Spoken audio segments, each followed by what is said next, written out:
Yeah.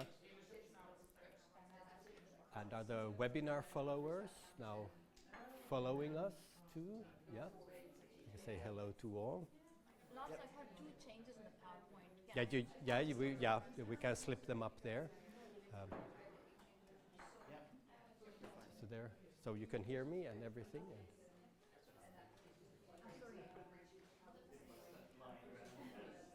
So I'll just give a brief introduction to the day, and then I'll call you, and your slides are there ready to go. Then we'll switch, so you'll have this lapel microphone just for the broadcasting.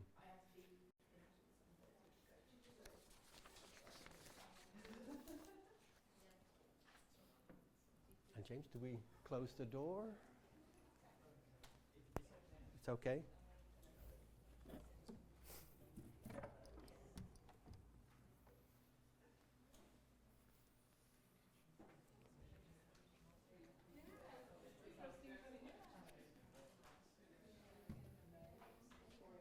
Just pop it here.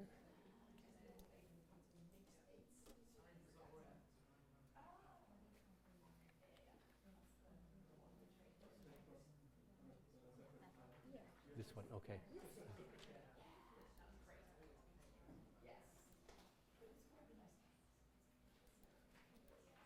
I'll take away the old ones. And then we'll put your...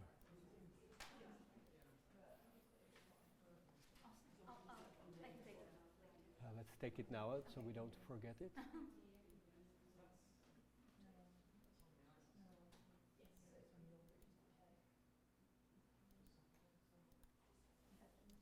So that's yours.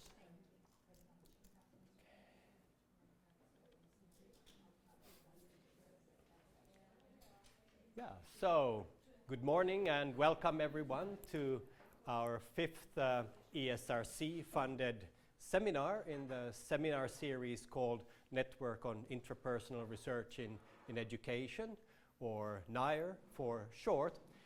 Today's topic is on diaries and intensive longitudinal data in intervention designs. The main aim of the NIRE seminar series is to bring together experts, international, multidisciplinary, and methodological substantive experts and early career researchers from different disciplinary backgrounds to share knowledge with each other and also with practitioners and policymakers. The second aim is to disseminate theoretical models of cognitive and behavioral processes of learning. And thirdly, to compile best practice on the collection of intensive longitudinal data by means of modern technology. Fourthly, to amalgamate state-of-the-art quantitative methods for analysis of such data. And finally, also to provide user-friendly guidelines for designing interventions in which intensive data collection is used. So, consistent with the aims, we welcome all participants here today, and we also welcome our webinar participants in Finland, in Germany, and the Netherlands, and Norway, and anyone else who has signed up just recently to this seminar. Consistent with the aims of our seminar series and today's seminar, Diaries and Intensive Longitudinal Data and Intervention Designs, we have 6 experts lined up to present their work for us today. We are sad that the second speaker in the program, Madeleine Bieg, was taken ill and wasn't able to travel.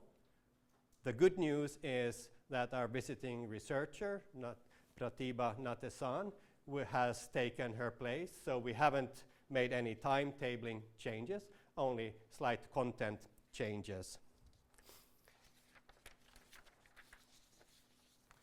Diaries and intensive longitudinal data give us access to sequences of experiences, and this sequence of experiences is called a process.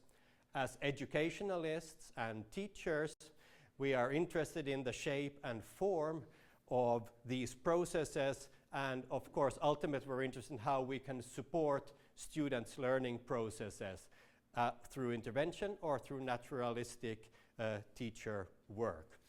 So we present to you today the program. Our speakers are Francesca Perels, secondly Pratibha Natesan, who will present the work of herself, and Smita Mehta. We will break for lunch at 11:30.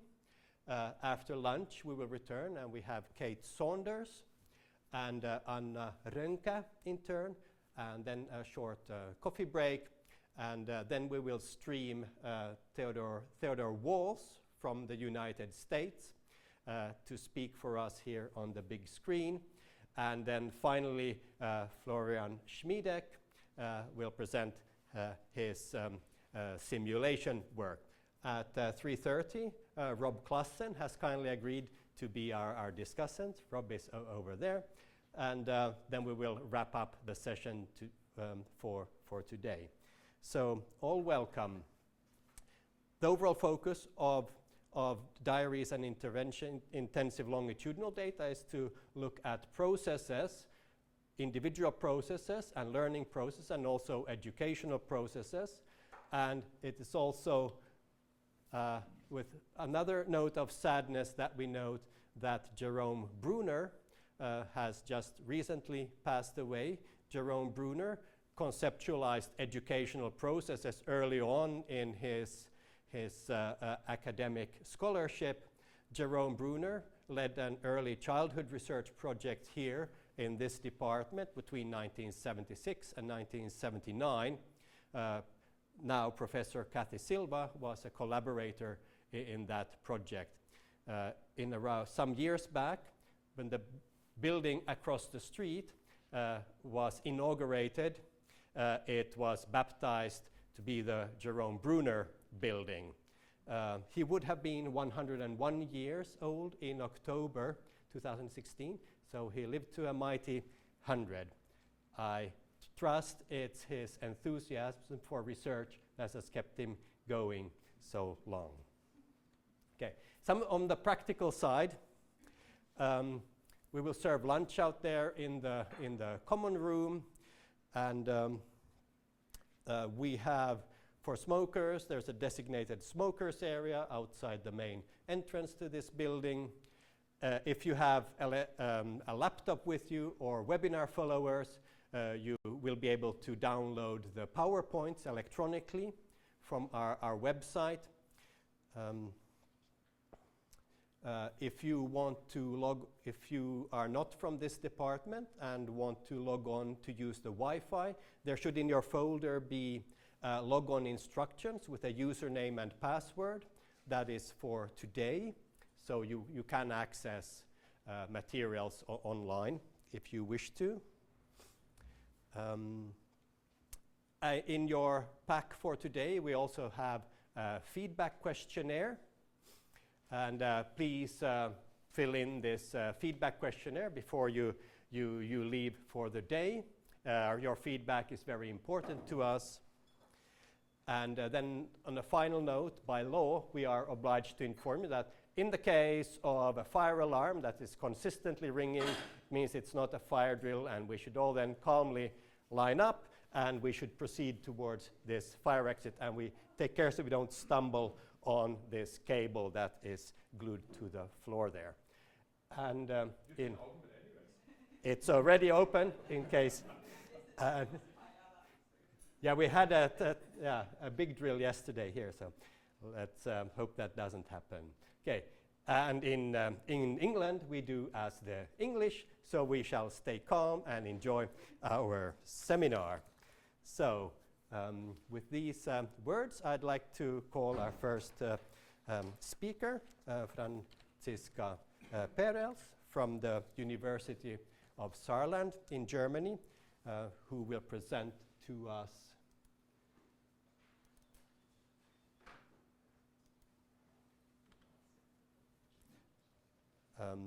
on self-monitoring to support self-regulated learning. Franziska is professor in empirical educational research, and she has run several projects using the self-regulation framework of Zimmerman to investigate changes in self-regulation processes of preschool, primary and secondary school students. She has collaborated with Bernard Schmitz, who has also been a speaker in our seminar series. And Franziska, over to you. And I will just switch the microphone.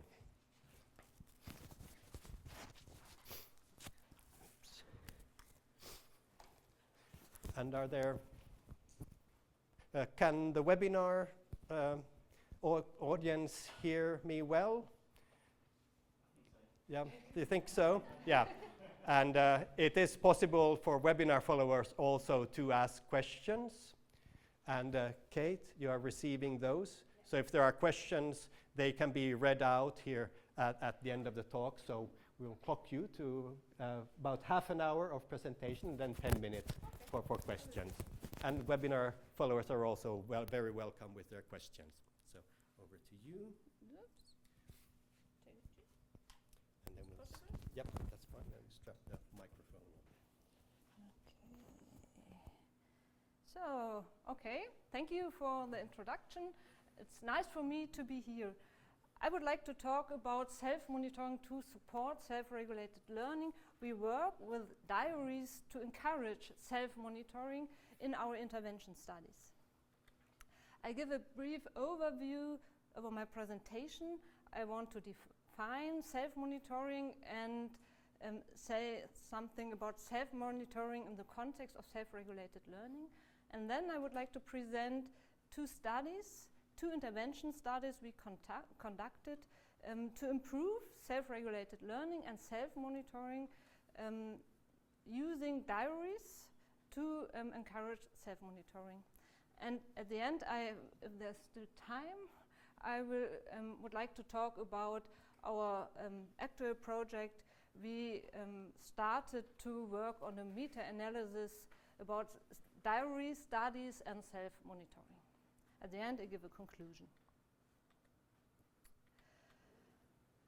Self-monitoring can be defined as deliberate attention to some aspects of one's behavior. And it is some kind of executive process to evaluate learning processes, to monitor learning processes and product. And it is a necessary precondition for consistently efficient thinking. You can divide several forms of self-monitoring. You can focus on products or processes, learning behavior outcomes as learning products, and processes, observation processes of learning processes, and the context of learning processes. The first form of self-monitoring, and the second is evaluating the effectiveness of a particular cognitive learning strategy. Regarding if it is helpful toward a goal, and how much time and effort is required to reach the goal, to monitor the learning process, to monitor the use of a learning strategy. Today we talk about learning diaries, and learning diaries are one instrument to encourage self-monitoring, and it's used in most studies about self-monitoring. Learning diaries are used to encourage self-monitoring. But there are as well protocols of self-talk. In our studies, we use diaries in two ways: as an instrument for evaluation, process evaluation, time series evaluation, and we use it as an intervention instrument to foster self-monitoring as one important part of self-regulated learning. So we have always both instrument for evaluation and an intervention method. As I mentioned before, self-monitoring is one important part of self-regulated learning. And so I would like to say a few words about self-regulated learning and self-monitoring within self-regulated learning. Self-regulated learning refers to self-generated thoughts, feelings and actions that are planned and cyclically adapted to the attainment of personal goals It's an interaction of cognitive, metacognitive, like self-monitoring, and motivational strategies. And self-monitoring is one important part of self-regulated learning. In our studies, we refer to the self-regulation model of Zimmerman, who divides self-regulated learning in 3 phases: forethought phase, performance and volitional control phase, and self-reflection phase.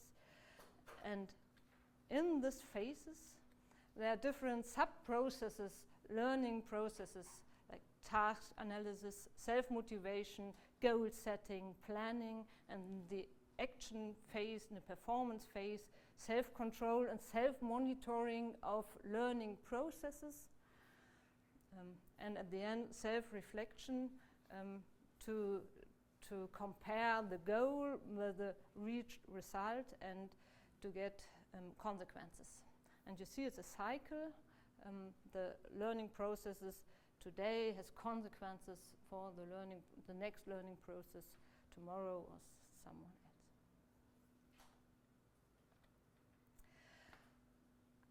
In our studies, we use learning diaries to support self-regulation, and we conduct intervention studies with self-monitoring as one important part. And so we use diaries in our intervention studies. And I want to show you 2 of our intervention studies. One in the primary school with diaries as one part of the intervention. And after that, one study at the university, and we used self-monitoring as one factor. We had a training factor and a self-monitoring factor, and so we want to show or I want to analyze the effects of learning diary without training intervention. First, the study in the primary school, which had the aim to promote a powerful learning environment for supporting self-regulated learning in primary school. And we developed learning material for teachers to implement selected self-regulation strategies into their regular classes. We worked with 135 fourth graders, about 9 years old, 63 students in the experimental group, and 72 students in the control group. We evaluated the intervention longitudinal, pre-post follow-up test, and with a self-regulation questionnaire and a mathematics test, and we used time series analysis by means of learning diaries to analyze the processes during the intervention. We used a self-regulation questionnaire for the longitudinal evaluation, an instrument we used in many studies with the 3 phases: forethought phase, performance and volitional control phase, self-reflection phase with different scales, and an overall scale. Self-regulation, I only show the results for the overall scale, self-regulation, and for self-monitoring. And we used a learning diary. Again, the 3 phases: forethought phase, volitional control phase, self-reflection phase, and the reliabilities on the scales in this instrument. All okay, more or less. The teacher's task was to implement the learning material during their lessons, and they had a manuscript how to do this. They were actively involved in the planning processes. We had meetings with the teachers how to implement the learning material in their regular classes. And we had 6 units for the students: introduction, then regarding the phases of self-regulated learning, goal setting and time planning, learning strategies, self-motivation, attention focusing, and causal attribution regarding the reflection phase.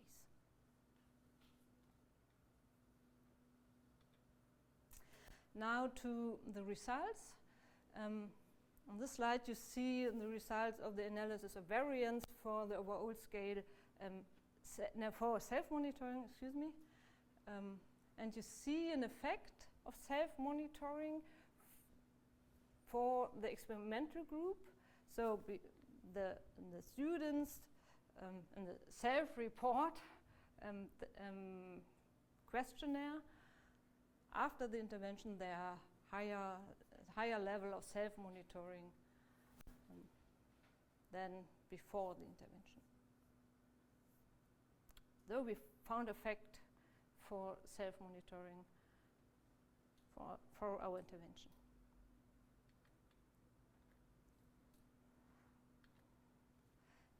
As I mentioned before, we also used the diary data for process evaluation, and we used two kinds of process evaluation, interrupted time series analysis and trend analysis. Interrupted time series analysis makes it possible to analyze the effects of single training sessions. You look at the process before the intervention and the process after the intervention, and you compare the two processes, and you can see consequences by this comparison. And we also use trend analysis.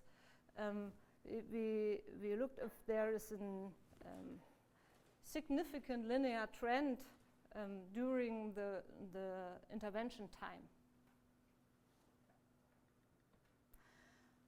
Here you see an example for such a trend. There are the days, we had intervention time, and for the scale self-monitoring, a significant linear positive trend for the variable self-monitoring.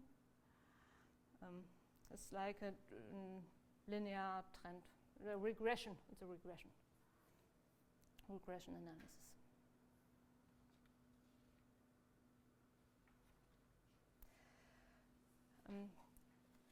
In the study, we had a very small sample, only 135 students, and so we tried to make a replication of the study with more students, and we did it, 607 fourth graders, and we found nearly the same results with a bigger sample. In this study, we had the problem that the diary intervention was confounded with the training intervention. We couldn't analyze the single impact of the diaries. So we wanted to analyze in a following study what is the impact of the diary without combined training intervention. So we did a study with university students where we separated the two factors. We had a training factor and a diary factor. The aim of this study was to evaluate different interventions to foster self-regulated learning in college students. We developed in self-regulation training for college students, and we used a learning diary intervention, and we combined the two kinds of intervention to find out the impact of training and diary separately. So we had a 2-by-2 design, training yes, no, diary yes, no, in a longitudinal setting, pre-test, post-test, follow-up. 4 groups, no intervention, the learning diary, the students who only worked with learning diaries, with no training, no other training. We had a training group, they had a training without any diary intervention, and we had a combination of training and learning diary intervention. 173 students from Saarland University in the southwest of Germany, a very nice city. And you see the 4 groups, control group, single diary group, a single training group, and the combined group. And again, a self-regulation questionnaire referring to the self-regulation model by Zimmerman, with the three phases: planning, performance, and reflection, or the forethought phase, volition and control phase, and reflection phase, and the reliabilities of the scales.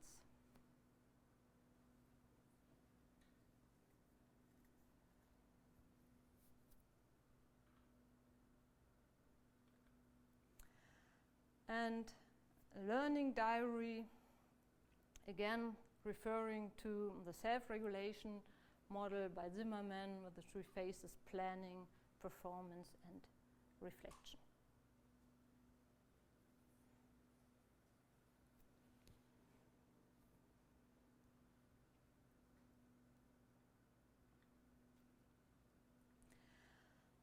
The training took place weekly, 90 minutes, with a trainer and a co-trainer, and in the training we taught strategies of self-regulated learning, like goal setting, planning for the pre-action phase, self-monitoring, strategies against procrastination, volitional control strategies, concentration, learning strategies, cognitive learning strategies, attribution, self-reflection, and so on. And we standardized the training. There was always a theoretical input by the trainer, single and group work to work with the material, and we tried to use activating teaching methods.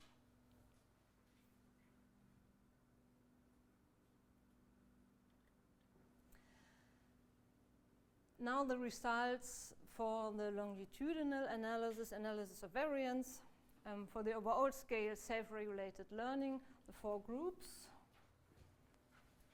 This is the blue group is a control, and blue is a control group, the red is a diary group, green, yellow on the training group, and this is the combination, the combined group. And we found a significant interaction time by training by learning diary. You see it on this, the strongest effect in this group with training and diary. And we found effect of the diary, but it was smaller than the effect of the interaction training, time by training by learning diary. For the overall scale self-regulation, and we also conducted this analysis for the scale self-monitoring, which is interesting for us, and we found nearly the same result. Again, the combined group, the strongest effect, the combination of training and diary intervention was most effective, and no effect of the learning diary group, and no effects, a small effect of the training group, the only training group.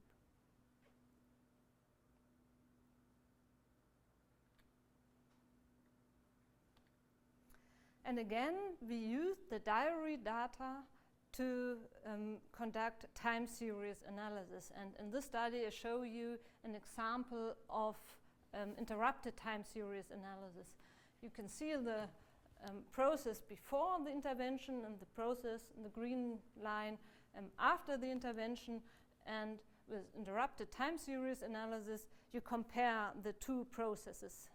It's like a t-test, but you also regard the dependencies, the effects from day 1 to day 2, and the effect from day 2 to day 3, and so on. And here's the example for time planning, a significant result for the interrupted time series analysis.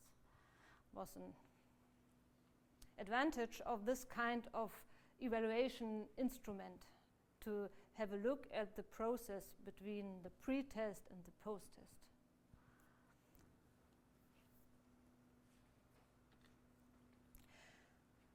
To summarize the results of this study, again, we used the two functions of the learning diaries as instrument for evaluation to conduct time series analysis, trend and interrupted time series analysis, and as intervention instrument to encourage the students to self-monitor the learning process, and if they self-monitor their learning process, they start to self-regulate the learning process, to use a diary to self-monitor and then self-monitor to encourage self-regulated learning. But we found effects only if the diary intervention is combined with the training intervention. There are only little effects if we use the learning diary without training. So it was necessary for us, or the consequence for us is that we combine diary intervention with training intervention to get effects.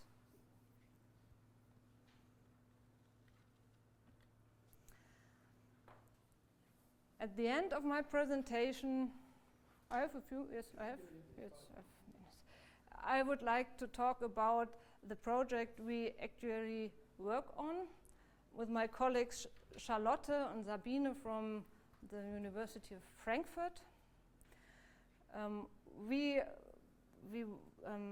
want to conduct a meta-analysis on self-monitoring, but this is still work in progress. So I tell you the results we have, or the state we are. First, we made a research if there is any meta-analysis about self-monitoring. We found meta-analysis about self-regulated learning, and self-monitoring is part of self-regulated learning. Dignat et al. And Danka, I think. And self-monitoring is analyzed within this context, but we didn't find a meta-analysis especially to self-monitoring and diary interventions. Maybe you know one, then you can help us. We can stop our work. Our aim is to get an overview of existing interventions that use instruments to foster self-monitoring, reflection, and of most effective study characteristics. And we want to do moderator analysis of internal and external characteristics of the studies. So our research questions are, we want to look up the effect sizes of interventions using any kind of self-monitoring instrument, diaries, portfolio, learning protocols. And we want to look at the moderating effects of internal characteristics, like degree of structuredness of the instrument, it's an open instrument or a standardized instrument, the underlying theoretical background, or the conceptualization of the instrument. Is a journal, a diary, a portfolio. Are there any moderating effects? And we want to look at the moderating effects of external characteristics of the study, like learner's age, school type, duration of keeping a journal, diary, portfolio only 1 day, 7 weeks, 1 year, once a day or twice a week, whatever you can imagine. We searched for literature in the data bank you all know, PsycInfo, PsycArticles, ERIC, Web of Science, and used the keywords learning diaries or learning diary, learning journal, journal writing, logbook, learning protocols, everything you can imagine in this context. And the period of publication between the year 2000 and 2016, and languages English and German. And yesterday I wrote an email to my colleague Charlotte and asked her how many studies do we have, but she didn't answer it yet. So I can't say a number. Either 0 or too many. I think too many.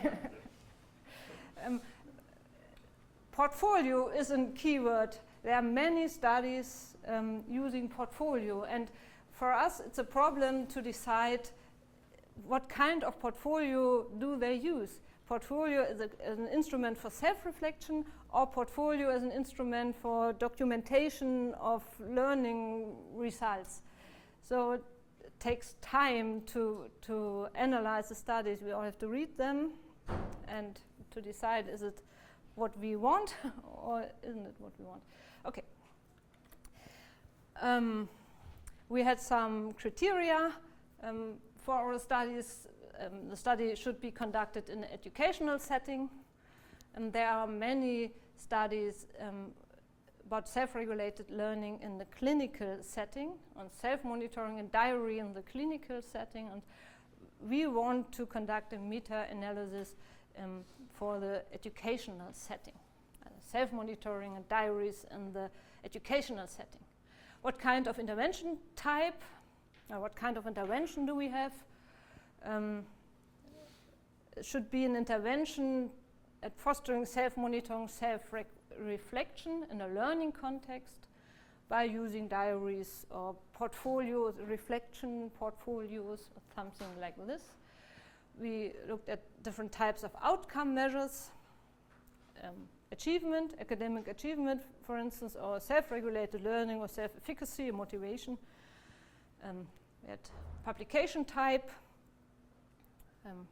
We wanted to have manuscripts published in peer-reviewed journals, and the studies should be consist of a control group, should have a control group, experimental and control group, and at least 10 students per group. We found studies with very small sample sizes. We don't use these studies.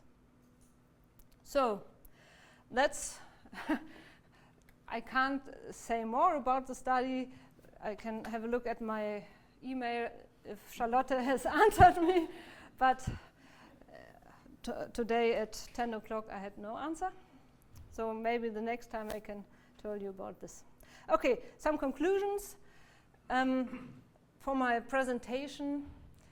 Self-monitoring, this was where I started. Self-monitoring is considered as an important part of self-regulated learning, and it is important in different phases of self-regulated learning for the strategy monitoring and the action phase, but also for self-reflection processes in the reflection phase. There are studies which use diaries to encourage self-monitoring, but we found in our studies diary intervention has only an effect when it is combined with a training intervention. Diaries without training, only small effects or no effects. Yes, and our meta-analysis is in progress, so I can say no, I can show you no results of this research we do at the moment. So that's what I wanted to say. Thank you to all of you.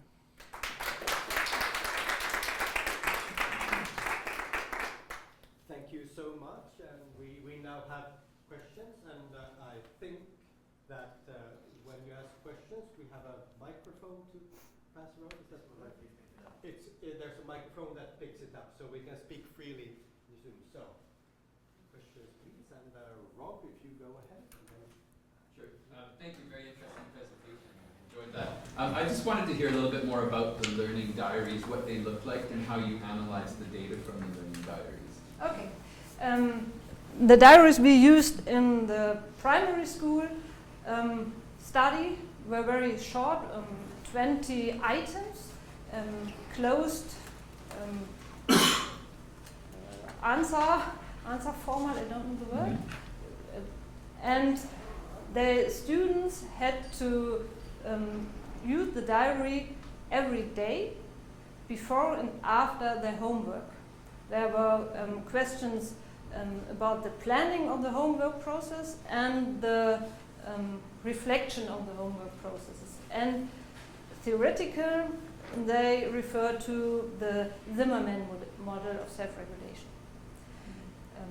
We used the diary as intervention instrument when the students were asked every day, do you plan your learning processes? And the next day, again, the question, have you planned your learning processes? And the next day, have you planned your learning processes? Maybe they think, oh, I could plan my learning process. So it's an intervention instrument, but also we use it for process analysis. We conducted trends for those variables, for these variables, which not directly were trained, and we used interrupted time series analysis to analyze the effects of different training sessions. Maybe we trained self-monitoring, self-motivation in the training session 1, in the lection 1. We looked at the process before the training session 1 and compared the answers of the students in the learning diary after the intervention and showed if there are effect. And at the students, in the study with the college students, we used the same kind of learning diaries, closed answers, and they had to fill it out, I think, 3 times a week or 4 times, I don't know exactly, not every day, but more than once a week. And it's the same process there. We used trend analysis and interrupted time series analysis to analyze the process from the pre-test to the post-test. So. So thank you very much for your very interesting findings. And perhaps you already answered to my questions, but I was interested in the component of diary itself. Did you found that only having a diary, keeping a diary, had an effect? A small effect. But then in combination with training. Yeah. But can you say something more about the role of the diary itself? Can you say something about how did it add to the training? I think we separated the factors training and diary in the study with the college students. And the college students in the group, only diary group, got the diaries at the seminar and had to fill it, to work with it and then give it back the next seminar session. And I think that there were motivational problems to use this instrument. They had this refers to no content. It was, I think that they didn't know how and why to use this diary. And in the combination group, there was a training session and we said, oh, self-monitoring is one important part of self-regulated learning and we want to encourage you to self-regulate your learning. Use the diary, it's important to self-monitor and to self-regulate. Though the students were more motivated to use this diary. I think it's one effect. And because they had the same diaries, it was the same instrument, in both groups. But in the one group they had a commitment, I think, and in the other group there was no commitment to the instrument. And may I still specify one thing? So this training and diary, they were linked. So the Yeah, training yeah, was yeah. about the issue that Yes, the they were diary linked. was about. So Yeah. Not only about the diary, but it was one part of the training to talk about the diary. And we refer to the diary and self-monitoring during the training, so they were linked. Very, very interesting research and encouraging to see that there are significant effects. Now, what you reported and talked about were effects on the level of the sample. I mean, sample statistics. I could imagine that monitoring one's behavior can be disruptive. So it need not be beneficial for everybody. Yeah. It also could be detrimental. And my question would be, I mean, did you look into individual trajectories? Yeah. And did you look into the issues? I mean, who benefits Yeah. and who does not benefit? I mean, if you, let's say, take medical treatment as an example, if 90% benefit from taking a drug, but 10% die, we got a problem. So I would think, I mean, it would yes. look into individual trajectories as well. Yes, thank you for your comment. Exactly, we do this in the following study with the college students, but it's the same like for the meta-analysis. I can't, yes, it's a PhD of Laura Dürrenbecher, and her third study is to look at types of students who work with the diaries and where we could find an effect, where it is possible, who use it, or where we could find effects, yes. But I can't tell you results because we need a bigger sample size to make differential effects. So we are in the data collection at the moment. Comment from Kate and then Warren. So two things really. One was whether, is there any sense that the training just taught them how to answer the diaries better? Because the training was obviously intimately linked with the diaries, the extent to which actually what they did was learn how to answer the questions. So that was one thing. And I guess what I was also interested in whether you, because I think you did a maths test somewhere, whether actually there was impact on learning per se that was separate. Because obviously the diary and the training is all rather intertwined, isn't it? Being about the same things. Whether actually by getting people thinking about the process there wasn't a change in academic performance.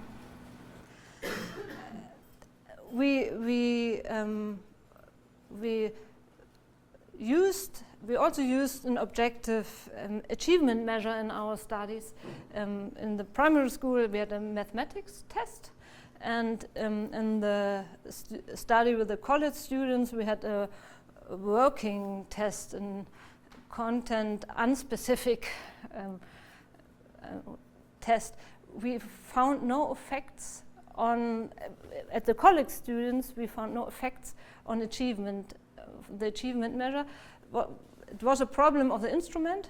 That we know that, and at the students we found effects, but very small. But in this study we had no separate factors for training and diary, so we have only an intervention with training and diary combined, so I can't say something about this.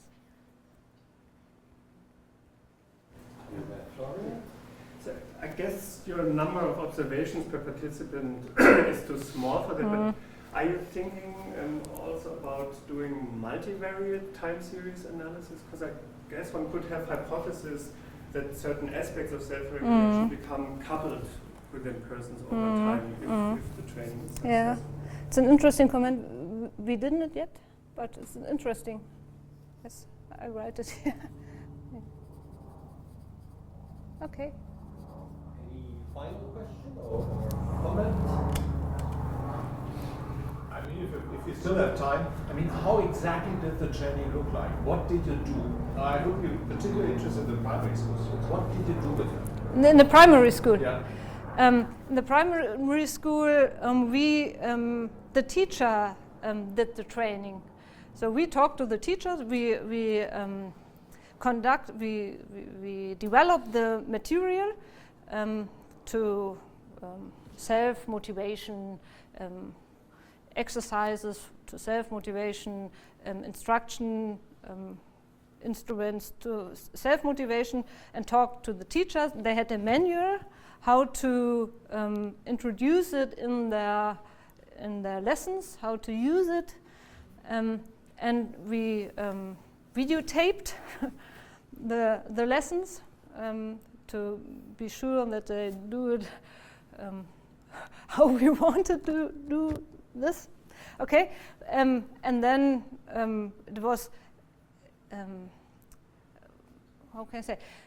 It was standardized. Every teacher had the same manual to do this, the intervention, and we tried to use activating methods to encourage the students to use the methods to work with them, and we tried to check that the teachers do what we want. We videotape the lessons and analyze the videotapes. Finally, could you just give us a flavor of a self-reflection, self-monitoring item that you use? Oh,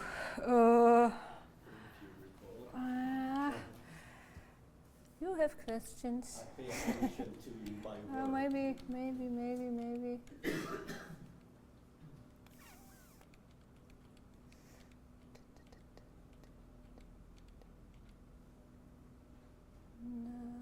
No.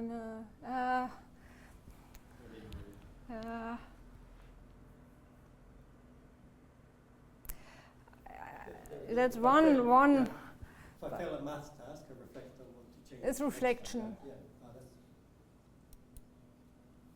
Yeah. Okay. Or when doing a complex mathematics task, I control whether my proceeding is reasonable.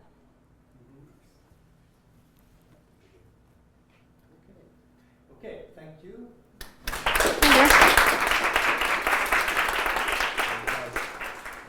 The microphone. Yes.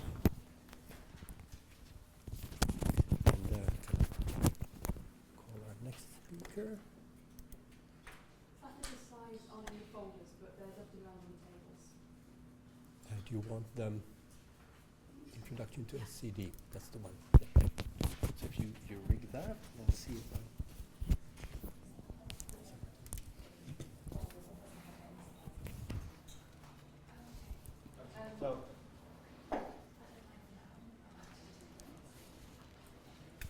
So there is the handout.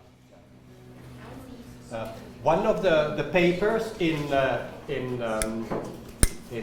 Perel's meta-analysis, I would believe, is a study by Kulchuk from 2008, which is a single case intervention of one student in a primary school. I'm sure that's in your list of self-monitoring. Gulchuk 2008, I repeat. It is a single case study. And the question also aroused here, so are there individual differences in those time series trajectories? And on this basis, I'm proud to introduce our next speaker, Pratibha Nathasan, who is associate professor at the University of North Texas. She's a statistician by training and invited herself to visit this department as a visiting researcher earlier this year, saying she would like to get her hands on messy educational data. And I said, yes, I have plenty of those kinds of data sets, particularly intrapersonal data set, and was eager to come here. Her own research interests are on simulation techniques, graded response models, and Bayesian statistics. Today she will present the joint work of herself and Smita Mehta today on single case experimental designs. And it's all yours. Thank you, Lars. Thank you. Lars called me yesterday morning and asked if I could step in. And the first thing he told me was, don't give too much statistics. And I thought, well, I'm a statistician, so I'm going to try and make this as less statistical as possible. My area of expertise, of course, is statistics. So I got interested in single case designs because my colleague Smita once had a paper reviewed by a couple of experts who came back and said, how do you really show causality in this data? And she came to me with this data set and she said, how do you show causality? She had 3 children who were tracked across time, and how would you analyze this statistically? And the idea of big data is so huge now. Everywhere you hear big data, big data, big data. So I wanted to just be a renegade, and I thought, let me think small data. So that's how I got into single case designs. It especially aligns with my area of expertise, which is Bayesian statistics, which works well with small sample cases. So messy data, Bayesian statistics is good for that. I will cover a very little portion of that today. So the background to single case designs, this is a very recent development in experimental design. Randomized control trials were considered the gold standard for experimental design. If you think about, in the US, if you think about applying for grants to the NIH or NSF, they like the gold standard, the randomized control trials, because that's what you can use for showing causality. You've compared 2 groups, pre and post, an experimental and a control group, and if there is change in the group where you have carried out an intervention, then you can show that there is some causality. So completely controlled. However, what works for the group may not work for the individual. We're talking about group level data when we talk about randomized control trials. So I want to give an example from Nature. The graph that I'm about to show went a little bit viral when it first came. So this is, these are the 10 most commonly consumed drugs in America. If you look at the data, the blue man or woman represents the number of people the medicine helps. The pink one represents the number of people it fails to help. So if you look at this, these are all mostly products of randomized control trials. 1 out of 25 people is what the second most commonly consumed drug helps. So you're actually better off not taking the drug, because it'll probably have a lot of side effects anyway. 1 out of 3 is the least. So randomized control trials, why are they not working then? Well, in medicine, we know why they don't help, because most of the people that are chosen to take these trials are healthy, most of the times healthy, white males aged between 18 and 40. So obviously, my composition is very different from a white male between the age of 18 to 40. Therefore, the idea of, okay, so that's one point. With the advance of genomics, it is possible to have personalized medicine. So for example, if you have cancer, then each person who has cancer reacts very differently to the same treatment. So personalized or precision medicine has become a very important part of medical research. In fact, the Obama administration last year had allocated about $215 million just for the precision medicine alternative. Coming into education, how is this helpful? Consider children who have autism, who are in the autism spectrum disorder. One child with problem behaviors, because he or she has autism, is going to be very different from another child who has autism. So they are going to exhibit very different types of problem behaviors. They are going to react very differently to different types of intervention. So then you need to have a personalized treatment or intervention, and then combining them across trials, across experiments, and across studies using meta-analysis becomes a big challenge. How do you do that? So the purpose of single case research designs or single subject designs is to document a functional relation between the independent variable and the dependent variable. What does this really mean? Well, this means that if my independent variable is whether I have undergone a treatment or I have not, which means I could be in a baseline phase, not undergoing a treatment, and then an intervention phase where I am undergoing a treatment. So is my dependent variable, let's say problem behaviors, are my problem behaviors in the baseline phase greater than my problem behaviors in the intervention phase? If so, then there is indication that the intervention works. Of course, we are considering only one person here or one unit here. So obviously, we want to show causality. How do you show causality with just one person, right? Well, we want to use replication as a necessary tool for demonstrating experimental control. I will show you what this means.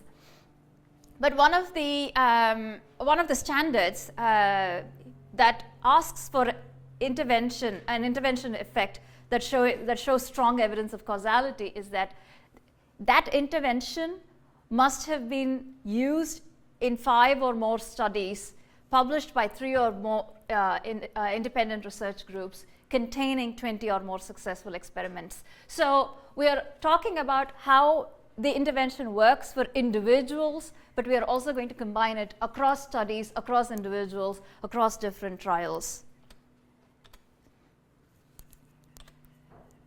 So not only do you want to demonstrate that an effect exists, but you want to also demonstrate that the effect exists at multiple points in time. All of this goes back to our basic idea of validity, right?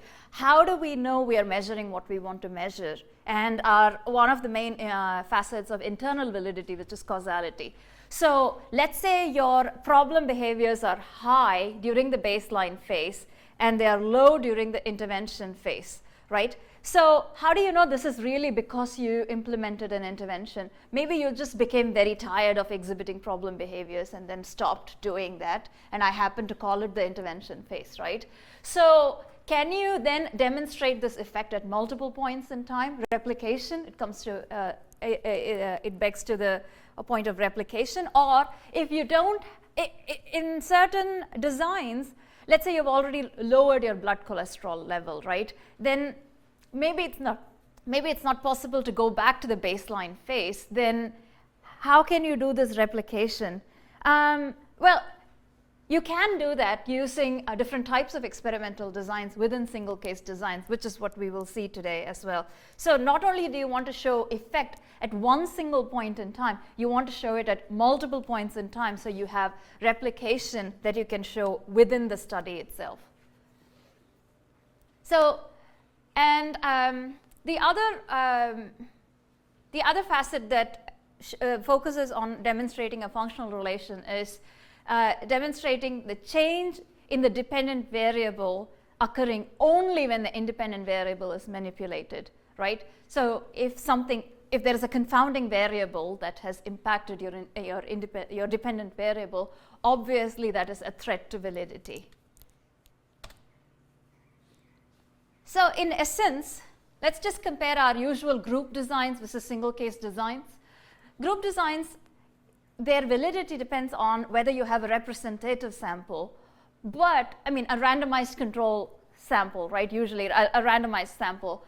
A single case design, you have a purposive selection of participants. If you're having a cancer trial, you actually go out and select people who have cancer. You don't do a randomized selection in that case. In group designs, you have an experimental and a control group. In a single case design, the person's own behavior, the baseline behavior, forms his or her own control.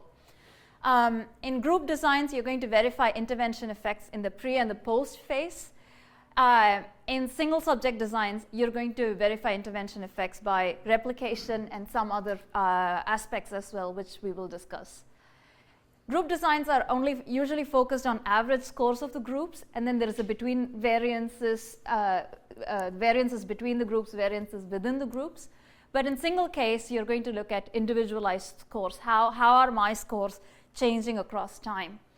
And group designs, we usually do statistical analysis. In single case, you can do statistical analysis, otherwise I would be out of a job, but you can also do visual analyses. I'm going to skip this slide in the interest of time because this is very general, and anyone who has taken a research course will know this and can put it together when we finish this talk. So what happens in a single case design? You have a baseline phase and you have an intervention phase. So baseline phase is simply the condition before an intervention is implemented, a condition where no intervention is implemented as well. So you want to study the pattern of observations before the intervention. So let's say a child comes in and exhibits problem behaviors, right? If the child has autism, then there will be problem behaviors today, there will be problem behaviors tomorrow as well. Maybe there will be less problem behaviors the day after, and maybe it will fluctuate. And maybe it will fluctuate a lot depending on whether he or she has had a good day or a bad day. It might depend on several things. Maybe it will fluctuate very little. So we want to look at how much is the fluctuation across time that is happening in the baseline phase, so that we have an understanding of the pattern, of the general pattern that happens before an intervention is implemented. Once there is some amount of stability in the baseline phase, an intervention or a treatment is implemented. So I think in your slides it says IV. Single case design researchers use the term IV for representing intervention. I find it very confusing because I think I'm simple-minded, because IV to me represents independent variables. So if it is there, you can just put a cross against it if you are as obsessive as I am, but you shouldn't. In order to not have any confusion, I'm not going to refer to intervention as IV. So you actually implement an intervention, and then you look at the behavioral pattern or your dependent variable, which will suggest if there is an effectiveness of the treatment or not. And also you want to make sure that there is complete experimental control. So in experimental designs, what we are really hoping for is to demonstrate some amount of replication, right, in a single case design. So you could use what we call as a reversal design, which is an AB-AB design. So you have a baseline, and then you have an intervention phase. So let's say now I can hypothesize that, okay, my problem behaviors went down because I went through this intervention. You can say, well, is it going to repeat? Are you going to do the same thing if I were to give you this intervention again? I don't know. So I'm going to remove that intervention and let the child go back to the baseline phase and see if the behavior will reverse itself back to the original range of values, and then implement the intervention again and see if the problem behaviors are going to go down. And if it does, then we call this an AB-AB sort of design. You can show that there is replication. If you remove the intervention, there is reversal to the baseline behaviors. And then when you put the intervention back in, the problem behaviors are reduced again. So within the same subject, right? So we're talking about replication, but within the same experiment, within the same subject, you're going to do it multiple times in order to show replication. The other design, and another design is called multiple baseline design. A multiple baseline design is where, so let's assume, if I were really skeptical, right, I might say,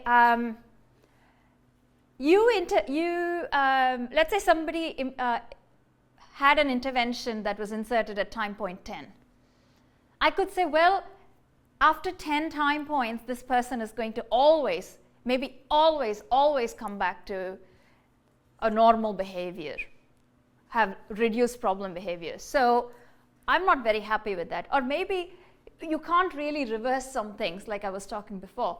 So then we stagger when the intervention is implemented across a couple of participants. So that's a single case design doesn't necessarily mean only one person. You can have multiple people, but you are interested in patterns within a single person. So the unit of analysis is a single person, but you could have multiple people in the study. So you stagger it. So let's say Bob, his problem behaviors are measured for 10 time points, and then at the 10th time point there's an intervention, and then there is his problem behaviors are measured during the intervention phase. Then there is Sam, and I'm going to observe Sam for a little bit longer, maybe until 15 time points, and then implement an intervention and see what happens. And then maybe there's Mary, and I'm going to observe her for 20 time points, and then implement an intervention and see how her behaviors are changing. So you stagger it and see if there is replication, again, across different time points now, right? Across time point 10, 15, and 20 for those respective participants. So that is a multiple baseline design. And technically, people ask for at least 4 such cases in a multiple baseline design to show strong evidence. Notice one thing here. An A-B design is not going to have a lot of validity, right? I mean, there are so many threats to it. You can say, well, this could happen because of anything. How do you know this happened really because of the intervention? When you have an A-B design, it's a little bit difficult to argue when the data really shows in the A phase you have a lot of problem behaviors, B phase very few problem behaviors, A phase again a lot of problem behaviors, B phase again very few problem behaviors. So it becomes more a tighter design, more waterproof here. So what has happened is you have shown 3 demonstrations of effect from A to B, B to A, and A to B again. And in multiple baseline, when you have 4 people, you have shown that the intervention has affected at 4 different time points, right? So they are staggered. And there are other designs called alternating treatments design. So let's say in your baseline, after your baseline phase, your first intervention was to make sure that the child was able to at least reduce some kind of problem behavior. Let's say it was hitting, right? And then you can change the criteria and say, well, now that your hitting has gone down, I'm going to change this criteria and say you need to stop screaming as well as stop hitting, right? So you can keep changing the criteria and then see how each of those behaviors are changing during the different phases.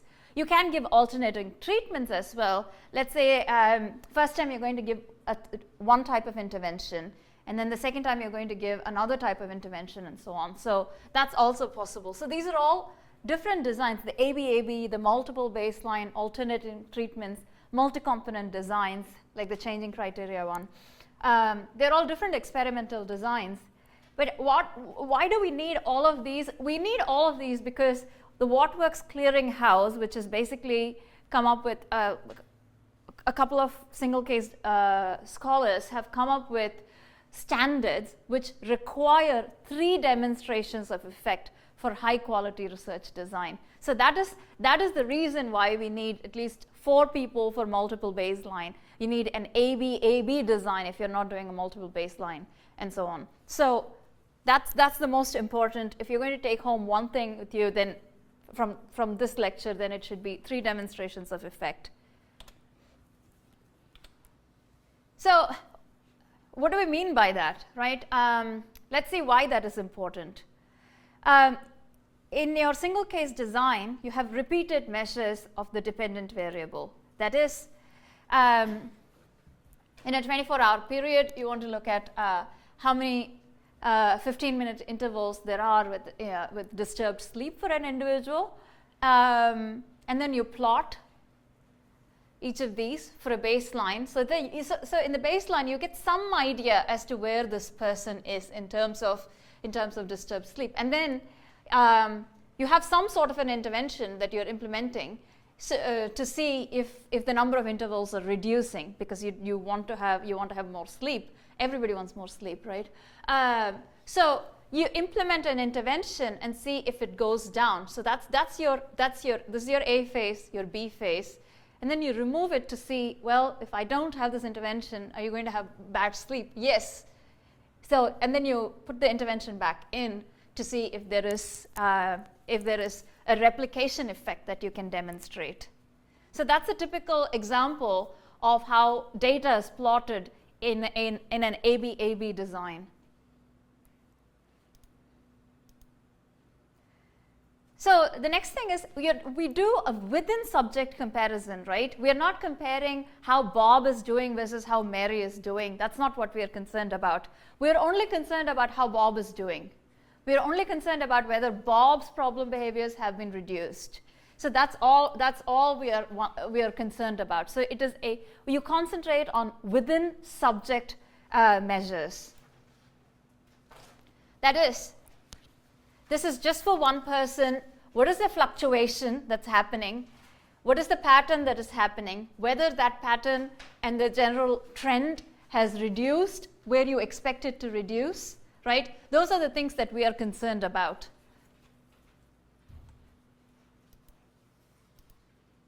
Replication of effect. You want to have replication of effect. We talked about this earlier. So when I put in the intervention, is my dependent variable decreasing? When I remove it, is it increasing? And then when I put it back in, is it decreasing again? And then there is flexibility that you can have in single case designs as well. Let's say you are giving some sort of an intervention and it's not really working, right?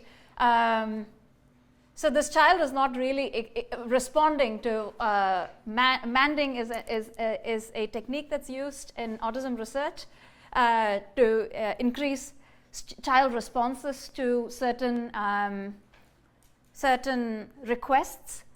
So the child is not responding very well in the beginning. Even during the intervention, he or she is not. So you remove the intervention, let the child go back to his or her baseline, and then implement another sort of intervention to see if that works. So there is a lot of flexibility that you have in single case designs.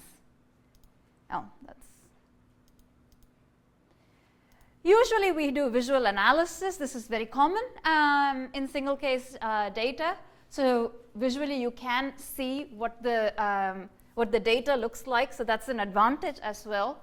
In order to have it more objective, we look at, so these are the 3 demonstrations that we talked about. We look at changes in the level between the different phases. So the average is represented by the blue arrows.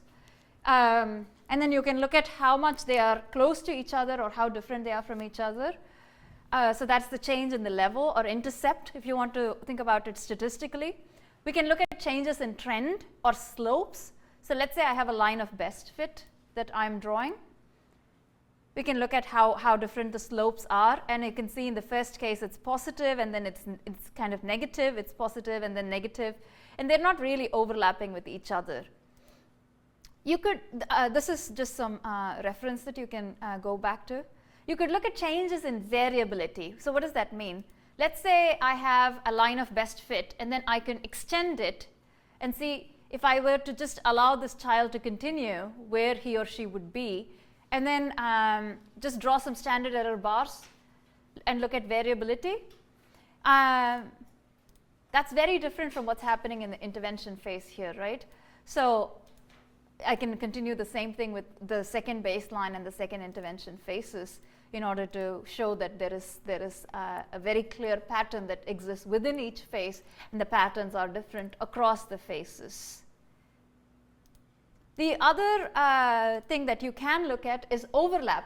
So this is the range, these are the range of scores that I have in the baseline phase that's represented by the red dots here. This is the range of scores for the intervention phases. We can look at how much they overlap. There is some amount of overlap, yes. I mean, it's not perfect, but based on this, you can make a conclusion as to whether there was a good effect or there wasn't. This is an example of multiple baseline that we were talking about earlier. So you have 3 here. Usually we need to have 4. So you have 3 different 3 different participants for whom interventions are implemented at different time points, as you can see from the staggering. That's the first demonstration of effects because your baseline data is over here in the bottom, and the intervention data is a little bit higher up. And then this is the second demonstration and the third demonstration. These are not great effects. This is taken from real data, actually. And then again, you can compare the levels and look at how your data are looking across the different phases for the different participants. So we come to my favorite part. Visual is a statistical analysis of single case data. Obviously, if you're a statistician and if you look at this data, then you're thinking, well, I can't do a t-test on this. I mean, I can't do, it doesn't make any sense. I have very less data. I'm not going to get statistical significance, right? And you're right, you will not get statistical significance most of the time. In fact, you shouldn't worry about it because statistical significance is evil. So visual analysis, right? What are you looking for? You're looking to determine the functional relationship between your independent and your dependent variable. That is your different phases and your dependent variable. The data in single case design, this is where the problem comes in, is autocorrelated. It's just a fancy term for saying my behavior at time point 1 will affect my behavior at time point 2, which will affect my behavior at time point 3, and so on. This is a problem in visual and statistical analysis because this makes the lines look jagged a lot in visual analysis. This violates most of the assumptions in statistics because you have independence of observations assumption in statistic, right? So it means you can't do a t-test, you can't do an ANOVA, you can't do regression, any of the stuff that you can think off the top of your head, you can't do most of them statistically. So that means you also have higher probability of type 2 errors. This also means you have high probability of type 1 errors in visual analysis. And then visual analysis can be less objective. Although there are some set rules. In statistically, well, we were talking about it, it is more objective, but the small sample size makes it very difficult in addition to the autocorrelation. How do you even measure an effect in this is a problem. So I just talked about serial dependency, so I'm just going to skip this slide. It simply means that how I behave at time point 9 will influence how I behave at time point 10 and so on. And that's why this data looks so much more jagged than a regular longitudinal data that you will find. Statistically, what we tend to do is look at effect sizes, which is an important metric. We can look at what is the difference in the observations between the baseline phase and an intervention phase. It can be something as simple as that, which is your Cohen's d, a standardized effect size. It helps estimate the potential benefit of intervention to the target population. So if you have multiple independent interventions, you can look at which is the most effective component. But the problem in computing these effect sizes is that there's autocorrelation, right? So that means you're going to misestimate the amount of effect size.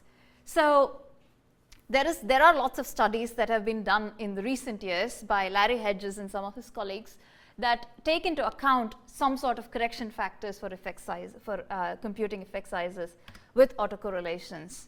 So that's a good place to start if you want to really work on effect sizes in single case designs.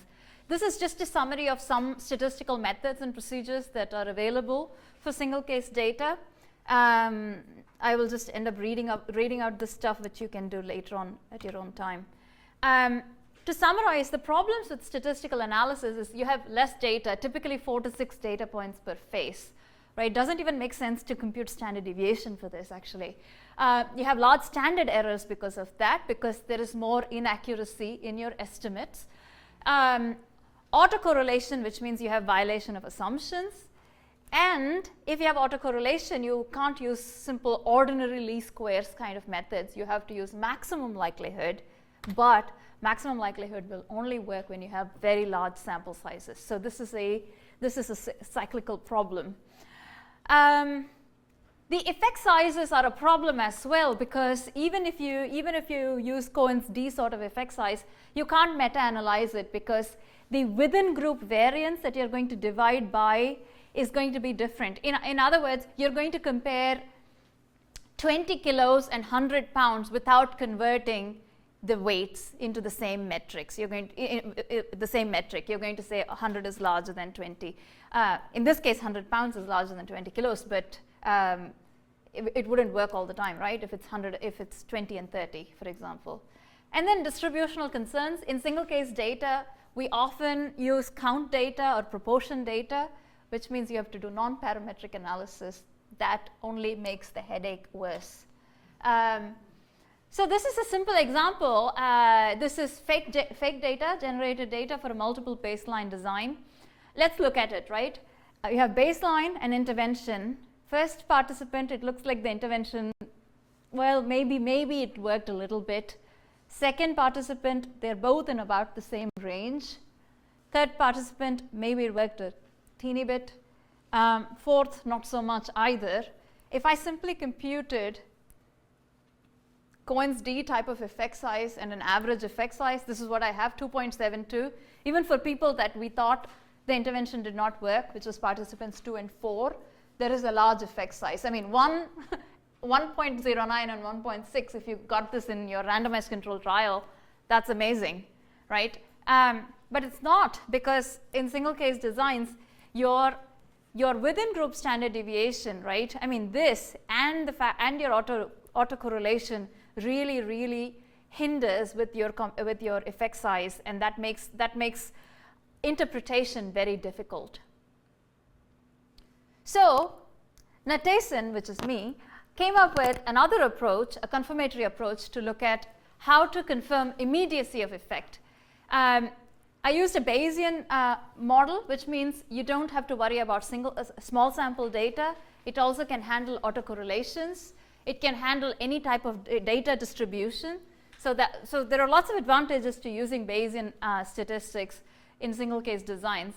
So what I wanted to do was, you don't know if there is immediacy of effect in general in single case data. That is, you don't know if an intervention had an effect immediately after you implemented it, which is a requirement for single case designs to have strong evidence of causality. So how do you know that? Usually visual analysts kind of look at the data and plot it and say, well, yeah, I mean, the last 3 time points in the baseline look different from the first 3 time points in the intervention, therefore there is immediacy. So instead, the approach that I've proposed looks at all of the data, looks at the pattern of all the data points and sees, I don't know where a change took place, actually. I actually know it, but I'm going to tell the algorithm, pretend you don't know where the change took place, and now tell me where the change took place. And if it tells me that the change took place at time point 10, every one of the 200,000 times I ask it, which is what you do in the Bayesian approach, then you have confirmation that there is immediacy of your intervention. So that's basically the idea behind the Bayesian unknown change point models. If you're burning to know about this, I'm giving a talk on this on Monday at the QuantHub seminar series. So this is an example, a sample of a result from a multiple baseline study. So in this case, this change point is what I want to estimate. You can see that if I didn't tell you, if I didn't have this broken line here, then most people would say these 3 points belong to one phase and the rest of these belong to one phase, because that's what it looks like. It looks like these 3 are in the same region. This looks pretty close to the 4th time point, looks pretty close to the 5th time point, and all of these look like they are in one single region. And that's exactly what the algorithm tells us. The algorithm tells us, well, I don't know if the change took place at time point 3 or 4. They both look like pretty good candidates. And this is the proportion of this density that you see is the proportion of times 4 was chosen as the change point and 3 was chosen as the change point from 400,000 repetitions of the procedure. Similarly, case 3 is a problem, right? Because there is no variation. This might look great to a visual analyst. This might look great to a normal person. But to us abnormal statisticians, this looks bad because we want variation. If everybody behaved identically, right, we'd be out of jobs. So that is why this is having a problem in the estimation. Similarly, case 7 is all over the place, and you can see that, yeah, it is all over the place, and that's exactly what my algorithm is telling me. And this particular case, even though this pattern is not that clear, the algorithm was able to point out that 7 was the time point that the intervention was implemented. So it doesn't work all the time, the algorithm, but it works most of the time. And that's, at least there is one inferential method, a probabilistic method that can help show immediacy in single case designs, which did not exist before. So that's the unique contribution of this project. So bottom line judgment criteria for decision making, we want to look at the research question and understand the context of the study and the pattern of the visual data. We want to use statistical analysis to enhance and not substitute visual analysis, because they both form different parts of the coin, and they both are required in order for us to understand the data. Not all statistical methods are equal. Bayesian is far better than anything you can think of. Simplest model explains the best, so you want to always stick to the law of parsimony, because when you look at the data, some of the data that I showed, right, you could have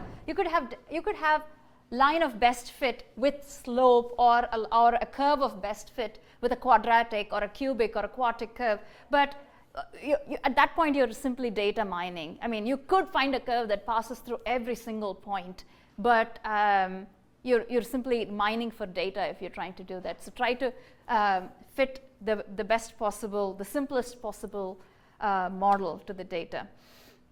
So the things that you want to make sure are, for showing strong evidence of causality, are immediacy. That is, the minute you implement your intervention takes an effect on your dependent variable. You want to show that there is less overlap of data across the faces. You want to show that the trend, if you are fitting lines with slopes, you want to show that the slopes are very different. You want to show that the intercepts or the mean levels are very different across the faces as well. So this is some of the recent advances in effect sizes that I was talking about. And you could also look at the percentage of non-overlapping data in addition to that. I think that is all I have.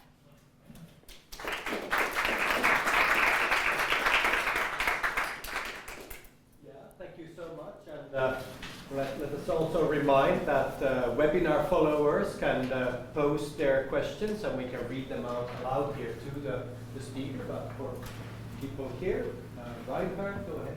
So that's a fascinating overview you gave us, and I especially admire you got noticed yesterday, right? I mean, yes. Together within a couple of hours. So that's great.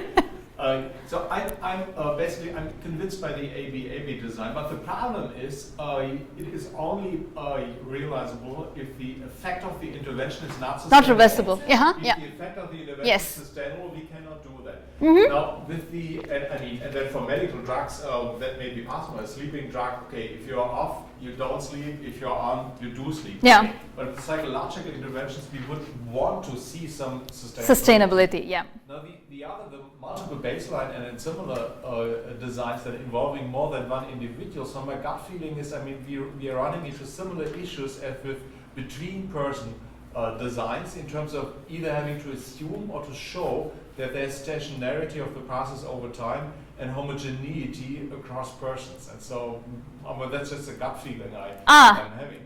So when you compute so you don't have to have homogeneity across persons. So they could, for example, in let me pull up this one. That's a good question, because in your randomized control trial, you want to make sure everybody who is in your control group is in your experimental group is kind of similar, right? The wrong assumption to begin. It's yes, absolutely, I agree. So in this case, actually, if you see some of the, it's not that clear in this case, but you can see that this person's baseline data is kind of fluctuating between 25 and maybe 75, but this person's baseline data is just around 0, and so the baseline and the intervention values are completely different, and they are going to be statistically. I can speak to it as a statistician. You can assume that they are all coming from different distributions. You can assume that they are all coming from different, that they all are independent of each other. So each person can have their own specification, and still you will be able to fit the model. As long as you do that, you don't have to have homogeneity.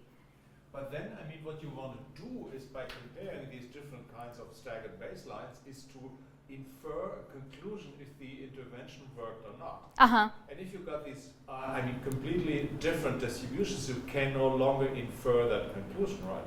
Well, okay, so what we want to show is, did it work for this person? So remember, even if it is... But then you, again, with an A-B design. Yeah, okay, then you have an A-B design. So yes, you're right, but what you're trying to show is, if you're able to show at least 4 instances that it has reduced, that the overlap, right? So we're talking about not just the A-B design, but an A-B design that has been replicated 4 different times across 4 different individuals, where the overlap between the baseline and intervention is lesser. Okay, I buy that. Just a comment, which is I want to reassure the audience that aripiprazole is not the most commonly prescribed medication in the US. They're not all psychotic. That slide is correct in terms of being the most commonly prescribed thing. Oh, it was published in Nature, so I just took it for granted. No, it's 1% of the population. Ah. It's more commonly prescribed than that. So that's just a comment anyway. To reassure people. 1%. Yeah. But for the people diagnosed with schizophrenia, This is for people who are taking that drug. Ah, that's interesting. Can you generalise these findings? I mean, obviously, much of I'm a clinician, as many of you know, so a lot of what we do is probably quite similar. It's individual cases where you put someone on something, it doesn't work, you take them off. It's quite a similar sort of thing. But the difficulty with that is how you generalise that, what you say about that medication to a broader population. Absolutely. You're just going to have to make those individual decisions, but then what do you base those on? I think that's always going to be the challenge. Yes, I mean, there is a big body of work in meta-analysis of single case designs. I mean, that can take me like 10 days to talk about. It is a big challenge as well, because you are comparing, like I said, you're comparing different metrics as well when you're doing meta-analysis across different studies like that. But there are guidelines for doing that in order to do an objective summary of data across the studies. And that is the idea behind precision medicine as well, right? Because you want to show, I mean, yes, it probably works for one person here and one person there and one person somewhere else, but then when you put them all together, maybe you'll find a pattern that this is the reason why it works. Regarding this immediacy of effects for many interventions from a theoretical point of view, that might not be the assumptions, or would rather assume some ramping up of the effect. So I guess if one would have an assumption about the functional form of this ramping up, this could be included in your algorithms of finding them. Right? Absolutely, absolutely. Yeah. I think that is the reason why why this algorithm is far better, because if you're able to show that there is some amount of, let's say it does take, I'm a slow learner, it takes me a long time to learn. Even if there is an intervention, I'm not going to respond to it immediately, right? Then you can't expect immediacy, but maybe it is still a good intervention, because in the long run, it does work very well. So we don't want to let go of those sorts of cases. So that is the reason why this algorithm is good, because even if you show that there is a delay effect, sometimes in medicine there is a washout effect, because if you're doing an ABAB and you stop taking a drug, it takes some time to leave your body. You can't immediately return back to baseline. So this algorithm takes into account that these could happen, and if those happened, where was the time point that the change really started taking place? Yeah.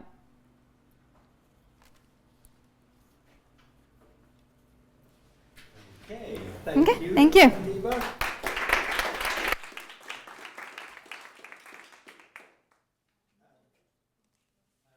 again for stepping in at such short notice. Okay, just round off. I wanted to check that we have now come to our lunch break, and Rebecca, can you just? Yeah, I don't think it's arrived yet. It hasn't arrived yet. Okay, so we can sit here and enjoy ourselves further.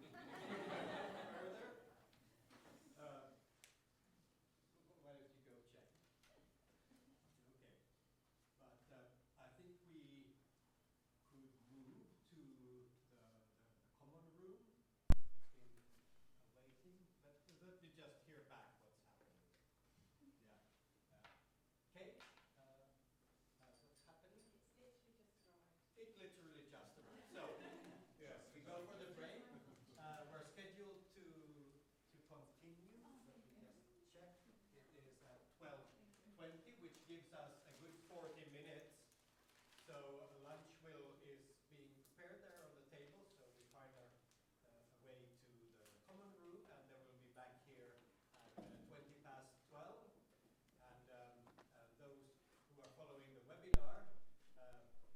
go anywhere.